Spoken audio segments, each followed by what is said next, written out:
جب زینب و ام کلثوم نے علی کو اس حال میں دیکھا،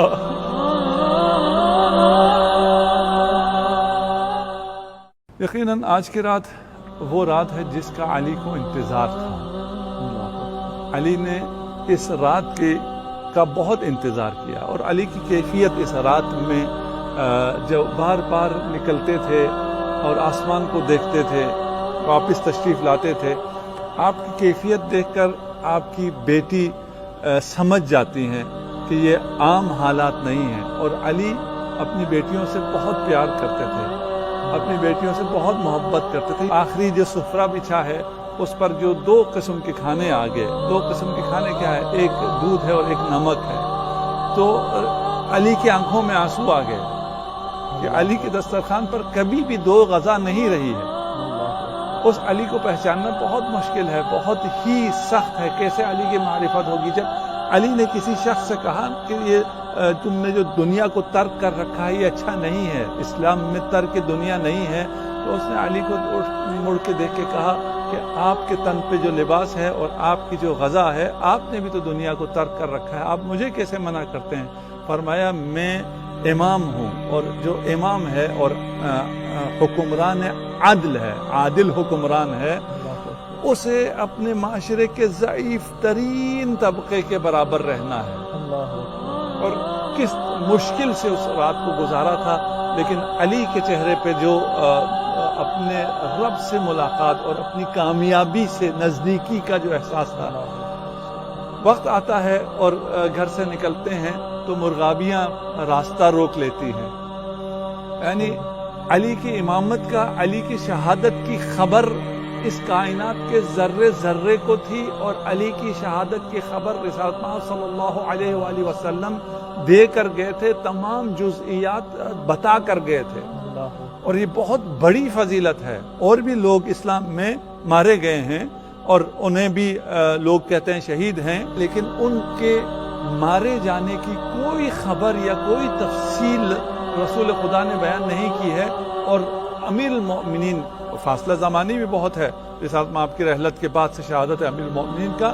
اس کی جزئیات بیان کر رہے ہیں، اور اس کی جزئیات کا علم پوری کائنات کو ہے، اور حتیٰ ان موجودات کو، ان بے زبان موجودات کو ہے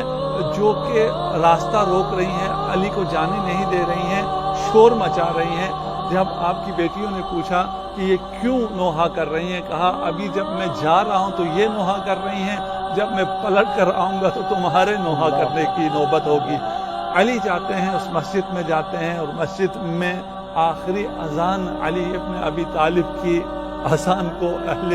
کوفہ سنتے ہیں، کوفہ والے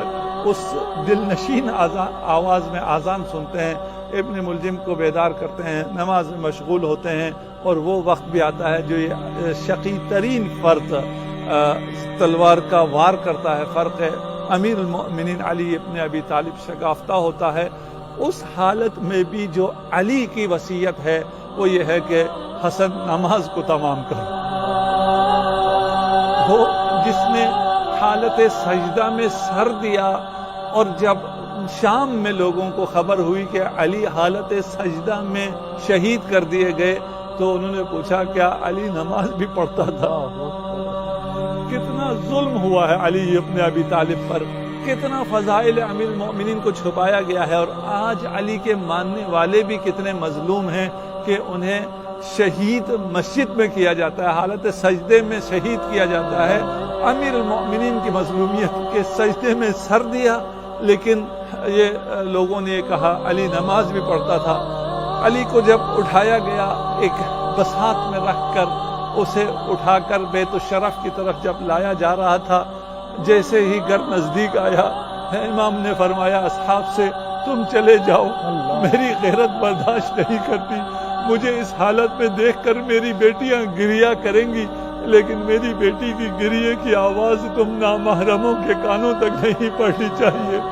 اصحاب چلے گئے، اور امیر المؤمنین نے فرمایا میں اپنے قدموں پر چل کے جانا چاہتا ہوں، میری زینب مجھے اس حال میں نہیں دیکھ سکے گی۔ جب زینب و ام کلثوم نے علی کو اس حال میں دیکھا،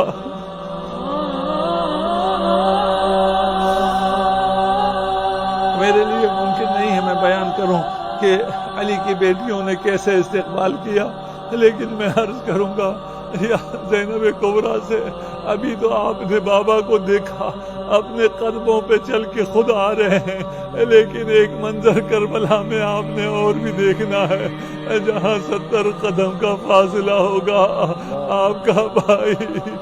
کند خنجر کی ضرب سے آپ کی نگاہوں کے سامنے قتل ہوگا۔